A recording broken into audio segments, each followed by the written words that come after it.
Good morning, students. Today in English grammar, we shall do chapter 23. Topic is synthesis of sentences. So in today's class, first of all, we'll understand that what is synthesis of sentences, and then we'll do some exercises related to it only. So the question number 1 is, what is synthesis of sentences?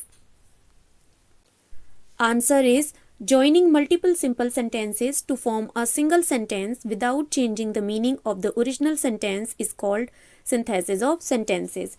Means when we join multiple simple sentences to form a single sentence and we do not change the meaning of the original sentence.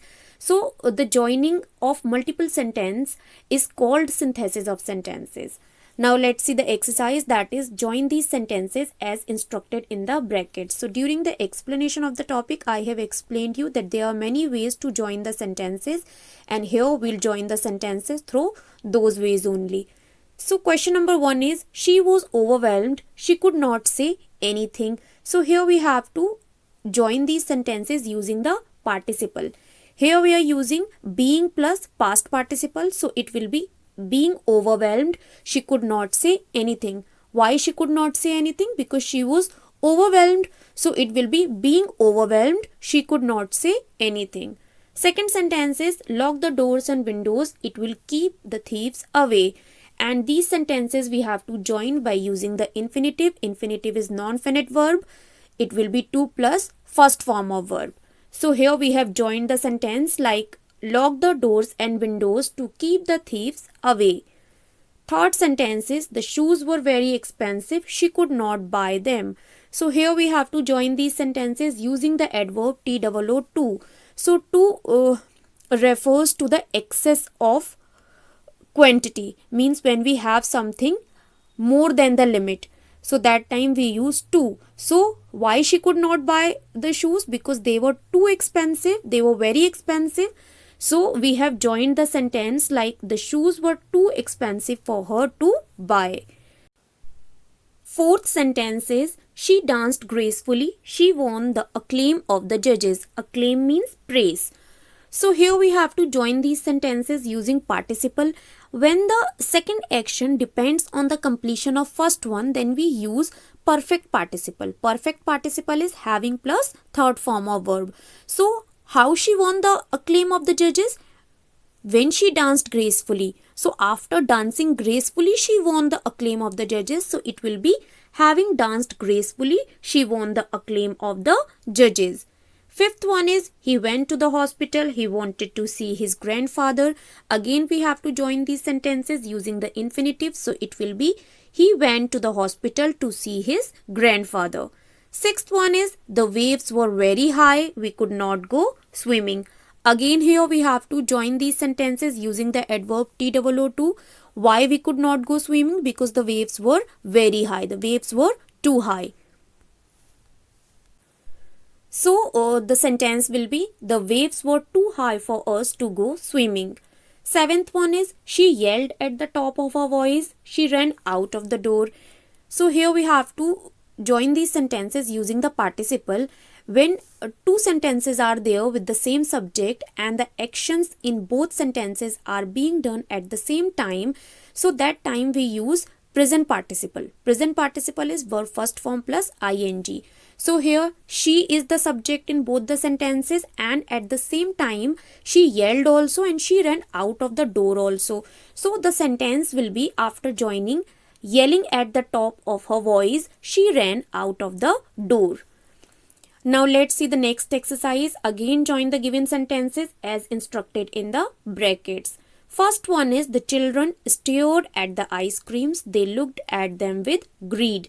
So here we have to rewrite the sentence and we have to join the sentence using adverb or adverb phrase. So what is the adverb?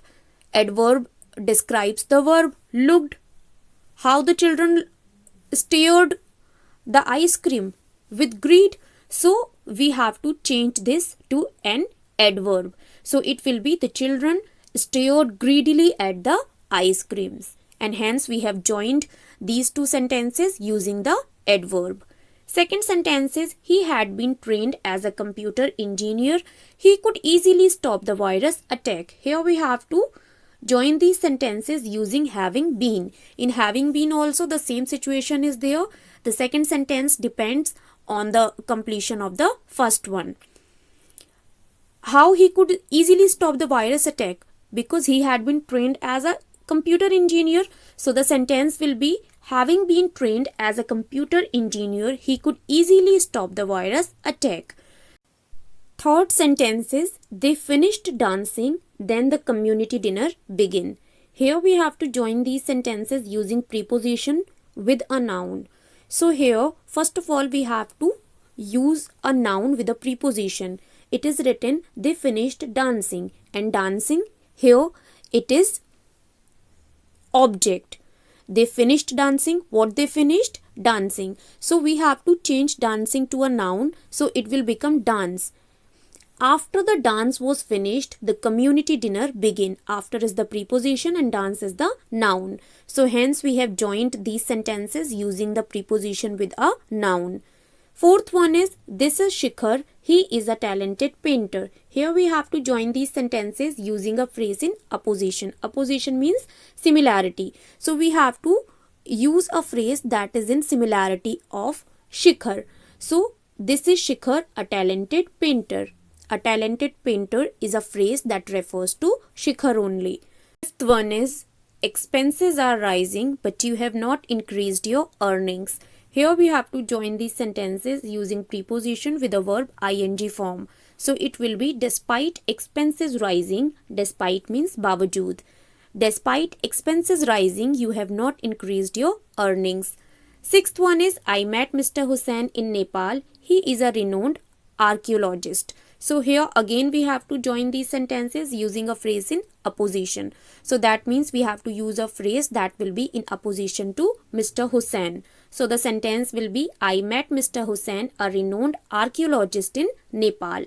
So a renowned archaeologist is a phrase that is in opposition to Mr. Hussain. Seventh one is, Shalini was advised to take rest. She excused herself from dance practice. So here we have to join these sentences using having been. So how Shalini excused herself from dance practice? Because she was advised to take rest. So here it will be, having been advised to take rest, Shalini excused herself from dance practice. That means second action depends on the first one. Eighth one is, the gentleman talked to us about nature. He was very knowledgeable. Here we have to join these sentences using adverb phrase. So knowledgeable is an adjective. We have to change it to adverb phrase. So it will be, the gentleman talked to us about nature in a knowledgeable manner. That will be adverb phrase. And hence we have joined these sentences. I hope everything is clear to all of you. Thank you everyone.